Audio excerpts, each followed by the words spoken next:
Hello दोस्तों, तो आज की इस वीडियो में मैं आपके लिए boy activate ancient God power series का एपिसोड 13 एक्सप्लेन कर रहा हूं। और हाँ दोस्तों, आज के एपिसोड काफी स्पेशल होने वाला है, इसलिए वीडियो को एंड तक जरूर देखना। तो जैसा कि हमने पिछले एपिसोड में देखा था कि ज़्विंग ब्लैक वेन टेम्पल जाना चाहता था, लेकिन बीच में रास्ते में उसकी मुलाकात एक ड्रैगन से हो चुकी थी जिसका नाम लॉन्गजॉन था। लेकिन ज़्विंग उसके साथ लड़ती हुई उसे भी हरा देता है। अब ज़्विंग के उसे हराने के बाद वो मान जाता है कि ज़्विंग तो काफी पावरफुल है, इसलिए वो ज़्विंग का साथ देना शुरू कर देते हुए उसे वेन टेम्पल तक पहुंचा ही देता है। लेकिन बदकिस्मती से ब्लैक वेन टेम्पल के मास्टर वहां पर किसी को आने की इजाजत नहीं दे रहे थे, इसलिए वहां पर अचानक से उस पर आकर एक मंकी ने आकर हमला कर दिया था। तो इस एपिसोड की स्टार्ट भी उसी ही सस्पेंस से शुरू होती है, जिस पर मंकी अभी भी ज़्विंग के साथ लड़े जा रहा था और वो अपनी क्लोन बनाकर ज़्विंग को काफी ज्यादा तंग कर रहा था। साथ ही साथ में ज़्विंग भी अपनी स्पेयर की पावर का यूज करते हुए उसके साथ लगातार ही हमले किए जा रहा था और उसकी रियल बॉडी को टारगेट कर रहा था, लेकिन ज़्विंग उसकी रियल बॉडी को देख ही नहीं पा रहा था। उन दोनों के एक दूसरे के साथ काफी देर तक लड़ते हुए फाइनली ज़्विंग मंकी के उस रियल बॉडी को टारगेट कर ही देता है, जिसकी वजह से उसके क्लोन भी अब डिस्ट्रॉय हो चुके थे और ज़्विंग बार बार उसे दूर फेंकते जा रहा था।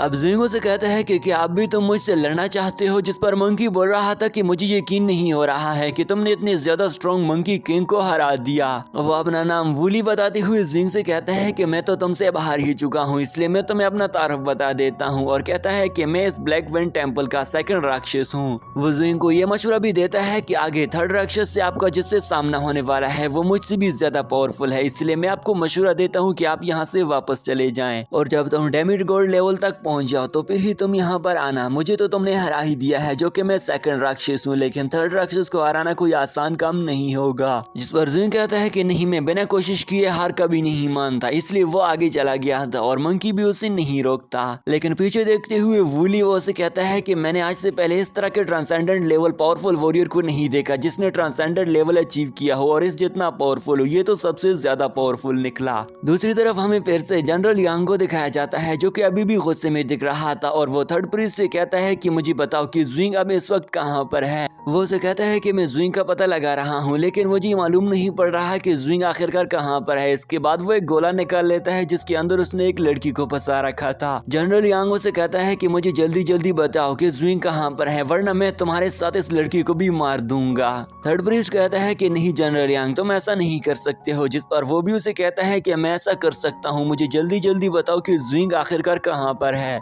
लेकिन आखिरकार वो उसे बता ही देता है कि ज़्विंग वेन टेम्पल गया हुआ है, यानी कि ब्लैक वेन टेम्पल में वो किसी सीक्रेट जगह पर गया हुआ है। ये जानकर तो हमें यहाँ पर इस बात का अंदाजा हो जाता है कि थर्ड प्रीस्ट मास्टर क्यूबा ही हो सकता है, क्योंकि मास्टर क्यूबा ही को तो पता था कि वो कहाँ पर गया है, इसलिए वो उसे बता देता है। दूसरी तरफ हमें फिर से लॉन्गजॉन को दिखाया जाता है जो वूली को देखकर काफी ज्यादा शौक रह गया था और कहता है कि वूली तुमको भी उसने हरा दिया, यानी कि वो ज़्विंग की बात कर रहा था। साथ ही साथ में वो वूली को चढ़ाते हुए बोल रहा था कि तुम तो हमेशा मुझे ये बोला करते थे कि मैं तो तुमसे ज्यादा पावरफुल हूँ, लेकिन आज तुम्हें क्या हो गया, तुम तो ज़्विंग के सामने घुटने टेक चुके थे ना। जिस पर वूली भी उसे ललकारते हुए कहता है कि मैं अकेला नहीं हूँ, तुम भी मेरे साथ ही हारे हो, इसलिए तुम्हें भी खुद पर घमंड करने की कोई जरूरत नहीं है, तुम भी मेरे तरह एक लूजर ही हो। लेकिन वो उसे कहता है कि नहीं नहीं, मैं तो तुम्हारी तरह बिल्कुल ही नहीं हूँ, मैं तो एक ड्रैगन हूँ। जिस पर वूली कहता है कि ज्यादा बकवास ना करो, हम दोनों ही लूजर निकले। लॉन्गजॉन वूली से कहता है कि क्या तुम्हें लग रहा है कि हमारा नेक्स्ट मास्टर ज़्विंग ही हो सकता है, जिस पर वो उसे जवाब देता है कि ये तो उसकी पावर्स पर डिपेंड करता है। तभी अचानक से वहाँ पर इर्द गिर्द फिर से फॉग जमा होने लग जाती है, जिस पर लॉन्गजॉन वूली से कहता है कि वूली तुम फिर से फॉग क्यों फैला रहे हो, लेकिन वो तो उसे कहता है कि ये सब कुछ मैं नहीं कर रहा हूँ। इन दोनों को इस बात की समझ नहीं आ रही थी कि आखिरकार ये फॉग अब आ कहाँ से रही है, कि तभी हम दूसरी तरफ डीमंस को देखते हैं जो कि इर्द गिर्द अब आ चुके थे। इस तरफ हम ज़्विंग को देखते हैं। ज़्विंग टेम्पल में पहुंच चुका था, लेकिन आगे जाते हुए उसे जाने में काफी ज्यादा दिक्कत पेश आ रही थी, क्योंकि उस जगह पर काफी ज्यादा स्ट्रॉन्ग एनर्जी फ्लो हो रही थी और उसे महसूस हो रहा था कि मुझ पर फिर से कोई आकर हमला करने वाला है। तभी उसके पीछे से एक बंदा निकल कर आकर ज़्विंग को देखे जा रहा था, इसलिए ज़्विंग भी पीछे मुड़कर देखने ही वाला था, लेकिन वो शख्स वहां से फिर से गायब हो चुका था। इस मर्तबा फिर से वो शख्स बाहर निकल आते हुए ज़्विंग पर हमला करने ही वाला था, लेकिन ज़्विंग ने भी उसे भांप लिया था और उसके हमले को डॉज कर देता है। वो शख्स ज़्विंग से कहता है कि मुझे इस बात पर यकीन बिल्कुल ही नहीं आ रहा है कि तुमने पिछले दोनों ही राक्षसों को मार गिरा दिया है। जिस पर ज़्विंग उसे ग्रीट करती हुई कहता है कि मास्टर क्या मैं आपका नाम जान सकता हूँ। वो उसे कहता है कि मेरा नाम दाव है। साथ ही साथ में वो गुस्से से उसे ये भी ललकार रहा था कि तुम्हें मेरे बारे में और ज्यादा इन्फॉर्मेशन जानने की कोई जरूरत नहीं है। दाव से लड़ने का ललकार देता है, इसलिए ज़्विंग भी अब उसके साथ लड़ने के लिए रेडी हो चुका था। दाओ जैसे ही अपनी तलवार को ऊपर उठाता है वो सारे का सारा टेम्पल तो अब हिलने लग गया था। वहाँ पर अब पत्थर भी गिरने लग जाते हैं। इसलिए इस मौके का फायदा उठाती हुई दाओ आगे बढ़कर ज़ुइंग पर एक जोरदार जंप लगाकर हमला कर देता है। ज़ुइंग भी उसे रोकने की भरपूर कोशिश कर रहा था, लेकिन दाओ की थोड़ा सा पावरफुल दिख रहा था, इसलिए ज़ुइंग को उसे रोकने में काफी दिक्कत पेश आ रही थी। लेकिन खैर ज़ुइंग फिर भी हार नहीं मानता। इस तरफ ये दोनों काफी भरपूर एनर्जी का यूज करते हुए लड़े जा रहे थे कि अगली सीन में हमें एक न्यू डीमन को दिखाया जाता है जिसका नाम शैडो डीमन है। शैडो डीमन वूली और लॉन्गजन के पास आ चुका था और कहता है कि हाँ, मुझे यकीन था कि ज़ुइंग भी अब यहीं पर ही होगा। इस तरफ ये दोनों उन सभी डीमंस का मुकाबला कर रहे थे कि वो ब्लू डीमन अब और भी ज्यादा डीमंस को अपने पास बुला लेता है। इसके बाद उनके साथ लड़ते हुए शैडो डीमन अब आगे बढ़ती हुई टेंपल में आना चाहता था क्योंकि उसका टारगेट ज़ुइंग था और वो ज़ुइंग को मारना चाहता था। वो डीमन ज़ुइंग के पीछे आया हुआ था।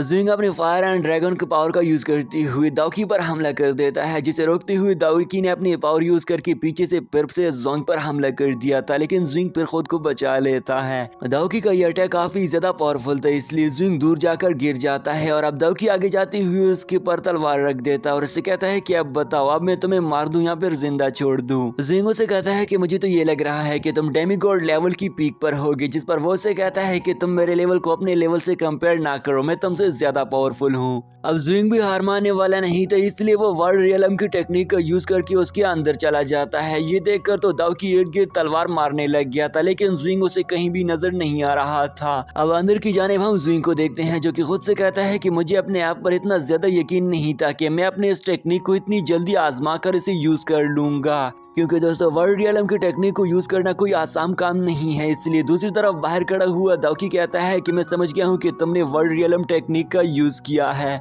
जिस पर ज़ुइंग उसे कहता है कि अब मैं बिल्कुल अच्छी तरीके से जान चुका हूँ कि इस पूरे की पूरे टेम्पल में एक ऐसी एनर्जी ऑरा फैला दी गई है जिसकी वजह से मैं अपने की पूरी पावर्स यूज नहीं कर पा रहा हूँ। इसीलिए तो मैंने वर्ल्ड रियलम का यूज किया ताकि मैं इस जगह की एनर्जी ऑरा से बच सकूँ, साथ ही साथ में मैं आपका मुकाबला करने के काबिल भी बन जाऊँ। अब तुम देखना कि मैं डेमीगॉड लेवल के वॉरियर को किस तरह से हरा देता हूँ, जो कि मैं एक ट्रांसेंडेंट लेवल वॉरियर हूँ। दाओकी कहता है कि मुझे आप पर इतना ज्यादा यकीन नहीं था कि तुम मेरे बिछाई हुई जालों को भांप जाओगी, इसलिए मैं भी आपको अंदर से बाहर से देखे जा रहा हूँ, तुम्हारी एनर्जी भी कुछ ज्यादा नहीं है। वो ज़ुइंग से कहता है कि मैं आपको वर्ल्ड रियलम के अंदर से भी थोड़ा थोड़ा देख सकता हूँ, इसलिए वो ज़ुइंग पर एक जोरदार अटैक कर देता है। ज़ुइंग वर्ल्ड रियलम के अंदर ही खड़ा होकर रोकने की कोशिश तो करता है, लेकिन उसका वर्ल्ड रियलम ही टूट जाता है। यहाँ पर बाहर आते हुए दाओकी फिर से ज़ुइंग पर लगातार ही स्लैश अटैक करती हुई अपनी स्वॉर्ड की पावर यूज करवा रहा था, लेकिन ज़ुइंग बड़ी मुश्किल से खुद को बचा रहा था और फाइनली वो फिर से वर्ल्ड रियलम के अंदर एंटर हो जाता है। इस मर्तबा ज़ुइंग खुद की बॉडी को और भी ज्यादा पावरफुल बनाना चाहता था, इसलिए वो वर्ल्ड रियलम के अंदर बैठकर कल्टीवेशन करता है ताकि वो और ज्यादा स्ट्रॉन्ग बन जाए।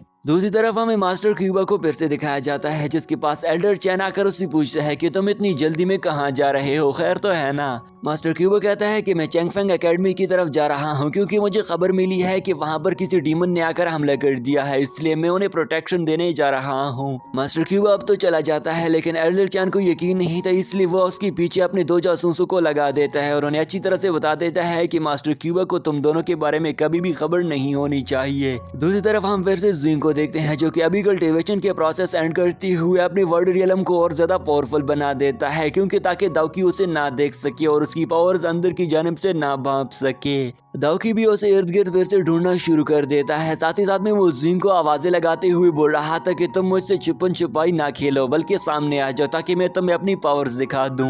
साथ ही साथ में वो ये भी बोल रहा था कि मैं काफी ज्यादा अरसे से आप ही की तरह के वॉरियर का इंतजार कर रहा था ताकि मैं अपने पावर्स को आप ही की तरह के इंसान के साथ में आजमा सकूं। ज़ुइंग उसकी सारी की सारी बातें सुनती हुई उसके इर्द गिर्द ही घूमे जा रहा था, लेकिन वो बाहर नहीं आता। दाओकी तो अब काफी ज्यादा गुस्सा में हो चुका था क्योंकि ज़ुइंग ने अपने वर्ल्ड रियलम को और भी ज्यादा परफेक्ट बना दिया था, जिसकी वजह से थोड़ी सी भी ऑरा की एनर्जी उसे महसूस नहीं हो रही थी, इसलिए कुछ भी ज़ुइंग का अता पता नहीं चल रहा था।